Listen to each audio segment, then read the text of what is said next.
Okay, part 3. So in this video, we are going to check our filters, make sure our ball and everything is working good. If we have any debris in here, our pump will not be able to suck up any fluid, which we need it to do.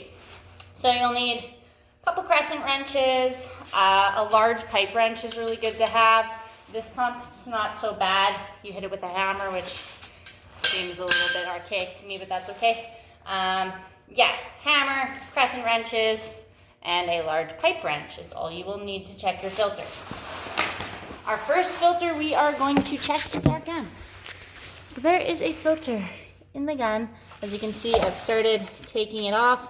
We want to make sure there is no pressure in here before we start to remove this gun. If not, all that product will come through here and it will be spraying everywhere. So just to ensure that, I unplug my pump, I turn my toggle switch off, just to make sure that there is no issues with that. Once my gun is off, this one you need to pinch and pull up. You don't have to do that with all of them. And then you untwist the handle here.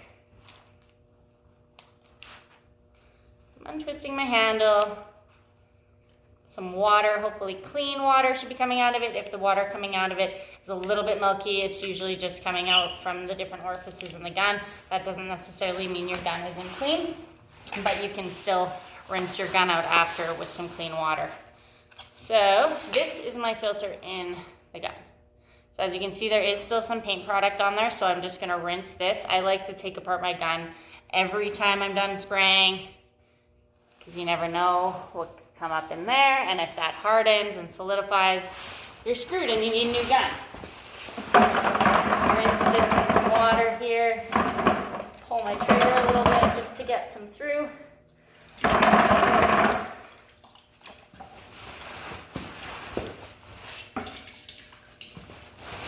I spoiled myself with this gun a little bit.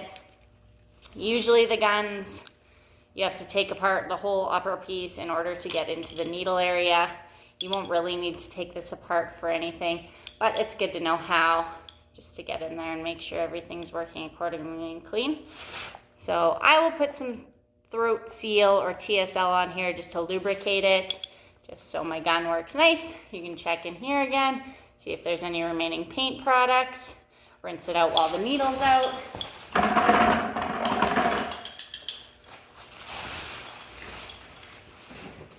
Grab my throat seal.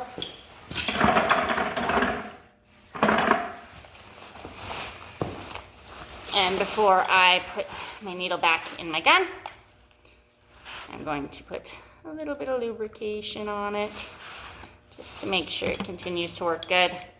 My gun is clean. Put my needle back in, screw it back on. These ones are nice because they're plastic. You just buy one new piece when you need one. You don't have to take apart the whole thing and change all the O-rings and all the seals and stuff. It gets pretty technical that way.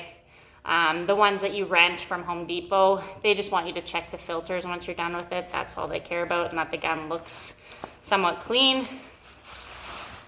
So, my gun is now ready to be put back together. I grab my filter, make sure it's clean inside, put my filter back in the bottom piece of my gun, put my gun back together, screw it back on, and then connect it back to your paint line. Again, using crescent wrenches when you're placing the gun back on the paint line, because if this isn't completely sealed or tight to the gun, you will have paint product everywhere the second you pressurize your line. Second filter. This guy should just be hand tight. Sometimes it's pain. That's where the big pipe wrench comes in handy.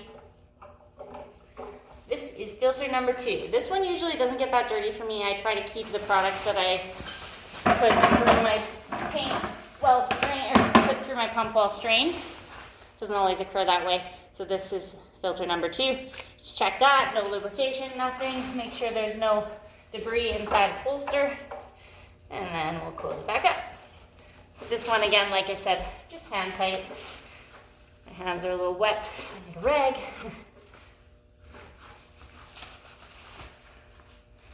then the third, I'm gonna turn this a little bit for you so you can see. The third one is this guy at the bottom here. This is the one where originally I always used a pipe wrench for, but this one is a hammer. I'm not sure the proper terminology, but you hammer it open.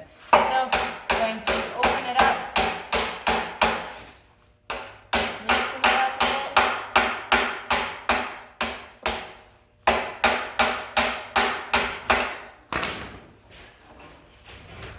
Oh.